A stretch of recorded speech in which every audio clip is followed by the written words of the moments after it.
bir lüks İtalyan markasının yolculuğunu sizlerle paylaştıracağız. Aynı zamanda efendim onun sürdürülebilirlik yolculuğunu da bu bölümde hep birlikte dinleyeceğiz. Herno'nun sürdürülebilirlik yolculuğu bu bölümdeki oturumumuzun başlığı. Konuklarım Herno Yönetim Kurulu Başkanı Sayın Claudio Marenzi, Galata Taşımacılık CEO'su ve Yönetim Kurulu Başkan Yardımcısı Vittorio Zagaia. Alkışlarla kendilerini sahneye davet ediyorum. Buyurun.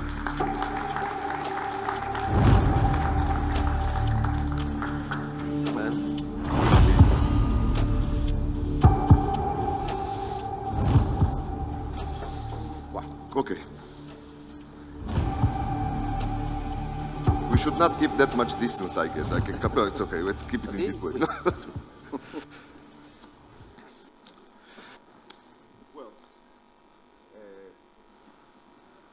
Sesim açık? Okay. So welcome everyone again.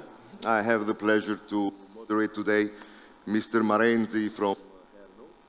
But before that, I'd like to make an initiative about the sustainability in the industry that I'm representing, which is the international logistics and freight forwarding. The whole world is running after the reality of sustainability and being more environmentalist. And our industry as well is trying to adapt itself with more greener solutions and more environmentally solutions and sustainable approaches. And all the investments are changing. The way of carrying the goods, storing the goods, distributing the goods are changing. You can see more and more in Europe in the city distributions with electrical vehicles, such as you can see more and more the usage of intermodal way of transport. What is the intermodal way of transport? I think I'm having a slight problem with my microphone.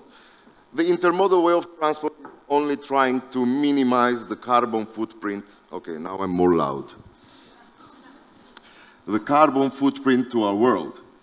And our industry is driven, needless to say, by the customers we are serving our services.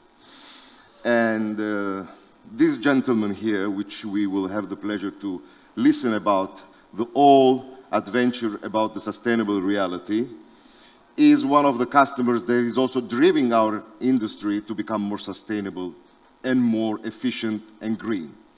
Mr. Marenzi, the president of Herno, which I had the pleasure to meet recently, the second generation of Herno with a history of 75 years, is as well the actual president for Pitti Immagine, and he has been the founder of Confindustria Moda, a reality of 90 billion euros, the economical impact on Italy, the second largest conglomerate industry of the fashion business, let me put it in this way, and as well the ex-president of Sistema Moda Italia.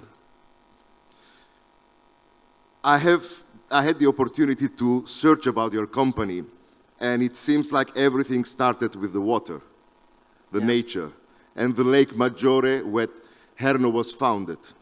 Yes. So, Mr. Marenzi, can you tell us about this journey? Even the name is coming from water, because Herno is the river, modern river is a creek that passed by the company, and the Herno is, let's say, it's without age. And then my father and my mother, in 1948, when they found the company, they put age and underline the name. So everything's come from water. We are on the lake Maggiore. It's a very raining area, very close to the mountain, you know, just on the Monte Rosa. So we start, my parents start with the raincoats and then coats. But anyway, always with a performance and a function items. So always the function and the fashion is always in our DNA. So this is because we always working and thinking and producing, manufacturing items with a very high performance. And in a way, even the sustainability is in a performance. It's a performance of sustain. Well, it looked like already from the 40s you were living in the future. Sorry? Already from the 40s, you were living in the future because you were already, I mean, your parents, the founders of the company, were investing in sustainability, in technology. Difficult years for Italy as well. Yeah. But still, what I see that it was coming in with a future approach. Yeah, this was already a loan in 2010. We are three brothers, but now I'm just involved in the company. And at that time, we invest more or less the 8% of the total income, so the turnover, not the margin, in making our company completely carbon-free. So the energy that we are producing is the energy that we are using. Well, everything seems like in 2010 there has been a radical change. Yeah. And as you said, 8% of the turnover has been invested in rejuvenating the company, photovoltaic systems, new machinery. So, and then you have a 12 years of continuous improvement and innovation. So how can you describe this reality of sustainability? At that time, start, let's say, a path inside the company. Even the worker, my staff, everybody was thinking about how to improve our sustainability. Of course, the first things were balance the energy, the produce energy and the using energy. And about that, in 2013, we start working and having a partnership with the Radici Group. It's a larger, and Euro-Jersey, I guess, right? Radici and Euro-Jersey, especially Radici is the largest young company in Italy.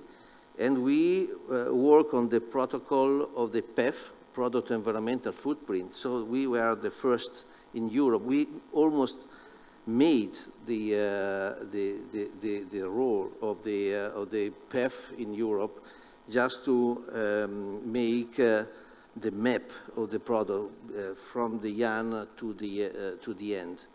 This was very important because, you know, doing that you can think about it, what you are, the pollution that you are producing.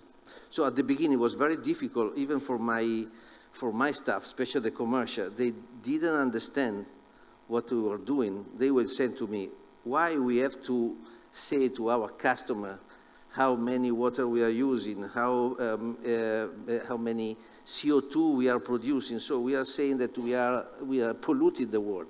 Yes, because at the beginning, you cannot only talk about percentage. Talking about percentage is not enough. It's like the yogurt. The 50% of the less fat, but you have to say where you are starting with, from the cream or from the milk. So at the beginning there is a numbers. So we said, okay, now we have to put in the numbers. Then from this number we have to improve every year. So this is a start. Really a nice path for everybody in all the fields, so in the manufacture, in the commercial, and the logistic, of course, and we started to reduce our consumption. Becoming also a plastic-free company. Yeah, we started, and we have, let's say, a committee inside, with a lot of young people, from the designer, from the pattern makers, the production, logistic. We stay together and we think about it, how to improve our procedure. You know, at the end, the manufacturer, just so we are at the final of the procedure, you know, of the chain. In our upstream, we are at the end, so we are making clothes. The manufacturer is not, let's say, energy eaters. We are not using a lot of energy. The problem is in, let's say, in upstream, so the textile, and the yarn, in the dyeing. So for us, it's just we can arrange, but we have to do it. Everybody has to make their you know, their duty. So if you know, sometimes the sustainability is something that is a healthy selfish, meaning if everybody of us keep clean his garden, and then all the street will be clean. So we are doing our job. It was very interesting before and see the presentation of Florian from Leasing, talking about the cost of the sustainability and even the availability in the future. This is the problem. We have to solve together, but everybody must be done his duty. But this is something I wanted to ask you, because it's a very expensive way to be sustainable. So how do you manage these costs? It's harder to say, or probably it's harder to believe, but reducing the margin. It's very easy. It's harder to believe, it's, you know, just to say, but at the end, it's like that. But you take it a very serious duty. I mean, you feel responsible in a way.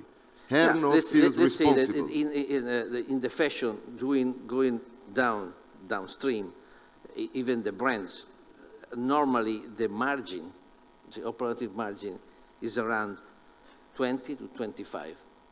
Sometimes even 30. And you know, sometimes even 35. So if we go with the luxury one. Okay, in my opinion, the right one is from 15 to 25. 15, you are a good entrepreneur. 25, you are a very good entrepreneur. If you go over, you are squeezing your supplier, or you are taking a mess of your customer. In my opinion, there is a balance. Stay there is okay. So, and all the other things, we have to invest, especially in the sustainability. And how is the perception? perception? Ethics, sustainability, and sustainability. And what is the perception of the customers? The final user, are they there or not yet? Not yet in a massive way, but there's, anyway, it's something that we cannot avoid anymore. Meaning, especially of course, the new generation, they are very keen on that. But even not only the new generation, because you know, even some boomer, so the generation pushing from the son or even the grandson, they are more, let's say, keen on sustainability. So everybody are looking for.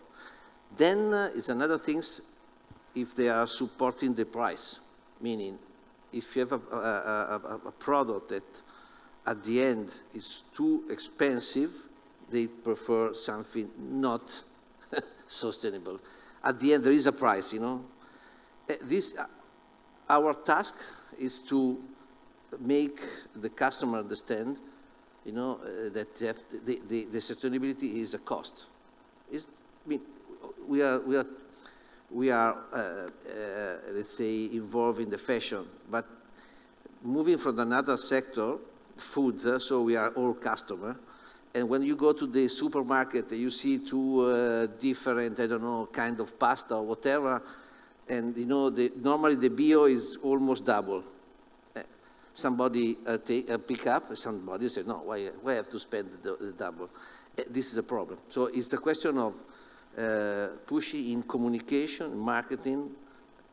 Everybody of us must understand we are going in a straight to the end of the world as we are thinking about it.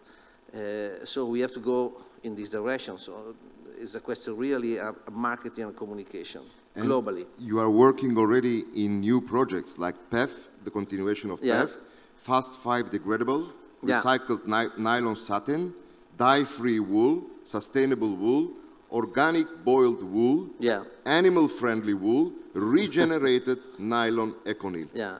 We are using all have a different process of recyclation, by the way. They say that we are using all the material available on the market, sustainable. So in the company, we make, let's say, a procedure from the 2013 till the 2019, just to make our procedure better and better in terms of sustainability. Then in 2019, we make a special collection, Globe, that inside there is all, of course, our, let's say, sustainable procedure, plus the fabric and everything. The fabrics, the accessories must be done with a sustainable material. What I am very, let's say, proud of it is the biodegradable items. It's a 20 denier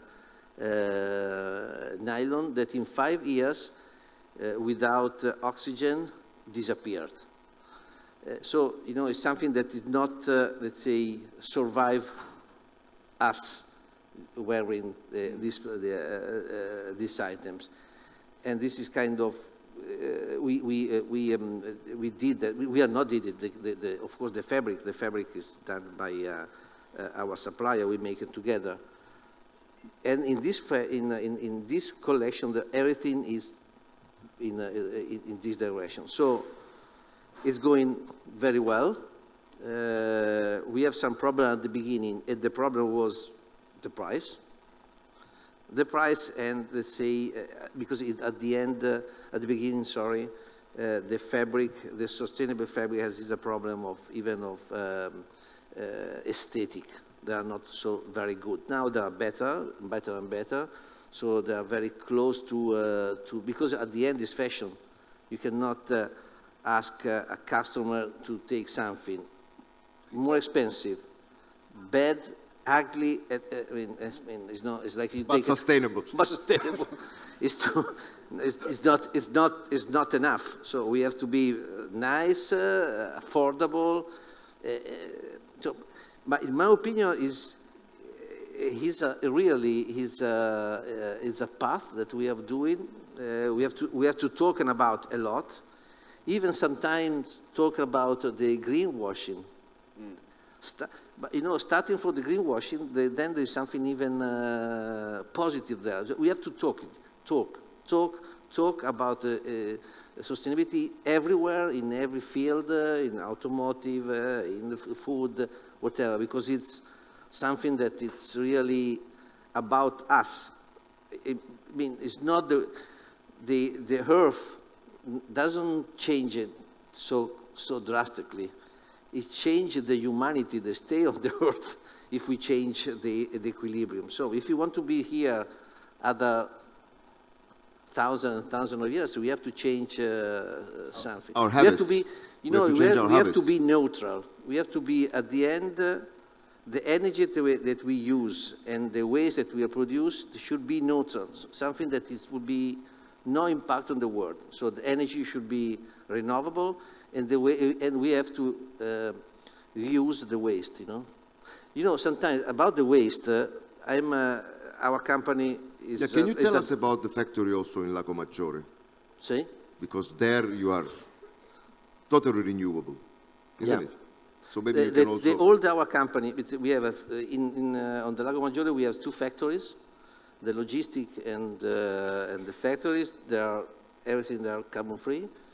We have a company in Sicily, and even the company it's neutral in terms of energy. So all our own factories are neutral. We have some suppliers that are doing the same. We are not, we are not so big like, this morning we see Puma, whatever. So we are not, let's say, having the strength to guide our supplier, but still we are using the supplier we are choosing the supplier that they have that meets the requirements. Attention even in sustainable, yeah. But now, okay, Herno is in technology. Herno is in sustainable, renewable products, flagship stores, and this is something commonly embraced from every team member of Herno, so far I understand. But right now we are in a very interesting situation in Europe. Winter is coming. That's like Game of Thrones, but winter is coming, the energy crisis, the economical sort of instability. What do you forecast for the fashion industry, for the ready-made industry in the coming years, by the European point of view, and what would you like to share to the valuable members of the Turkish fashion industry and garment apparel industry here listening to us? Well, first of all, I think that we are living in a suspending time, because there is something on our head that we cannot know and even understand that could be happen. That this is like we don't know. And in a way, we don't have to. I don't want to say it, it's very Italian, but don't think about it. I mean, it's something that's there. So if it's happened, I mean, the worst things it's happened, then we'll see.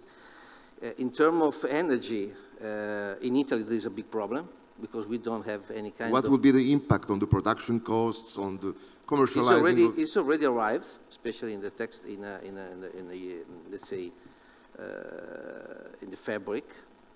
In my opinion, if the not happen anyway, what we were scared, but probably next year will be going down. The 22 is a very good year for fashion, especially Italian fashion. We are talking about, you know, the high-end part of the fashion, because this is another problem. I'm there, thanks God, I'm there. I mean, so we stay in the luxury. The luxury is a little bit less, let's say, afford about that. So it's been still the consumption is quite high. The 22 will be a very nice year. We closed just a week ago our sales campaign for the spring-summer 23. We go very well. We go over the 20% of the this year. So that means more than 15% pre-COVID situation. These shops, talking about Europe, especially in the south area, are going quite well. In Germany and the north are reducing the consumption a little bit because normally they are reducing before. So this is the actual situation. For the future, we are very scared about it.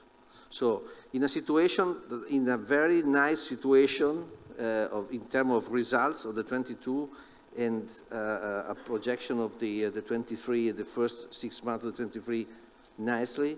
Anyway, we still have some doubt about the future in terms of consumption. US is going very well in terms of market. Yeah, as Herno, you are Herno USA. It's a different division, right? Meaning, of course, Herno, but anyway, let's say that I'm talking globally. Asia, the two countries, Korea is going very well. Japan is recovering. Actually, you are one of the first. Japan was the first country that you realized exports. I don't know how many years back already, isn't it? Japan is almost personally my second country. Okay. I visited first time in '86, and my father started the business in Japan in '68. We have the same family involved, so. You know, the first generation was the same age of my father, so it was like my uncle.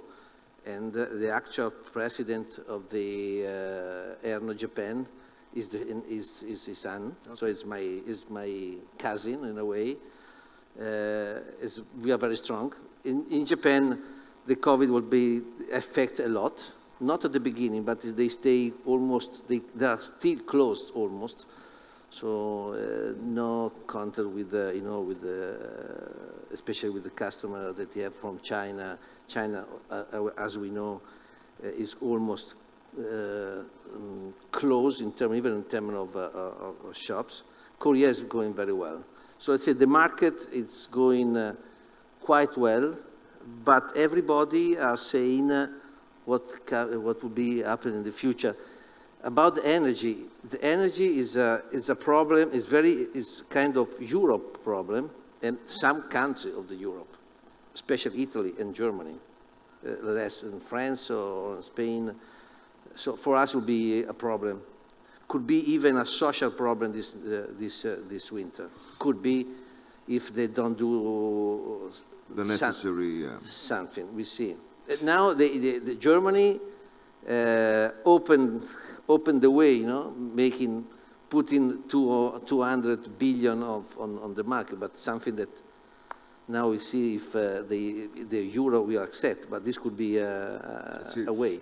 So we are waiting a serious problem anyway, undefined yet, but probably. But there would be a lot of things to talk, and mostly environmentalist, green, sustainable are topics that we really need to talk about it more and more in every occasion. But what would you like to say to our audience here as the producers and mostly serving the European continent? You know, there is a very strong production here with high quality, I mean, Turkish garment production, but also the side, like textiles, fabrics, and etc., is in a very high level. But the demand is mostly, let me say, towards Europe. So, you are scared. Do we need to be scared as well? A little bit. No, anyway, no, because we are working. We are working together. As far as I can concern, I consider Turkey inside Europe. We are in the same organization in Europe, in Euratex. In the Euratex, I don't know in another field, but in Euratex, the Turkey is inside. Yeah. I knew a lot of you. From, I don't know, Murat, years. Yeah, we have, you know, we make together through YAF, that is a great organization. So let's say we are in one system. Many companies, you know, Italian companies work here. Sure. So Turkey has become not only a supplier country, but even a big retail customer, you know, we are talking even before.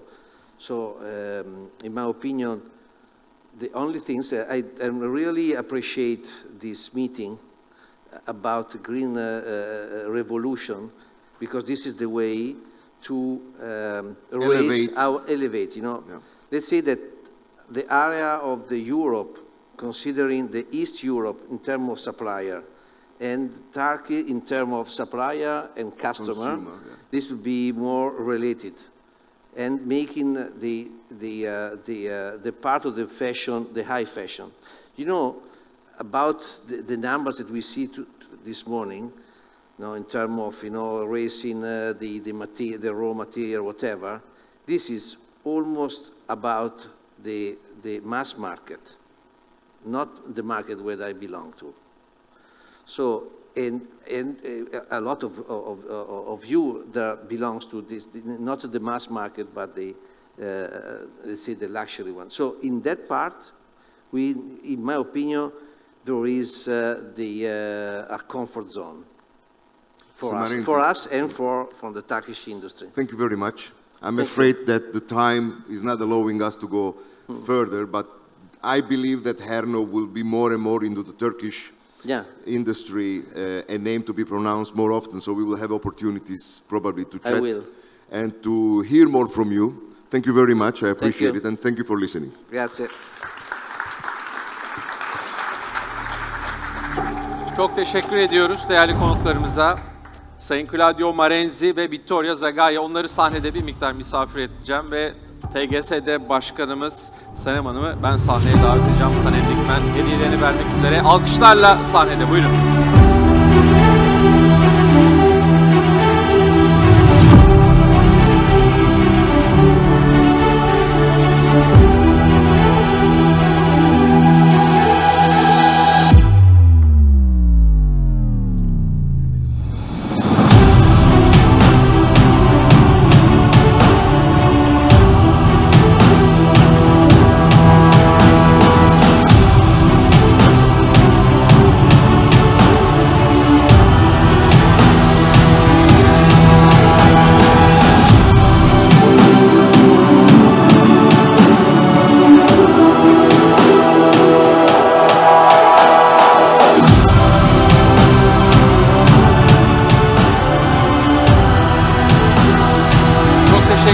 değerli konuklarımıza.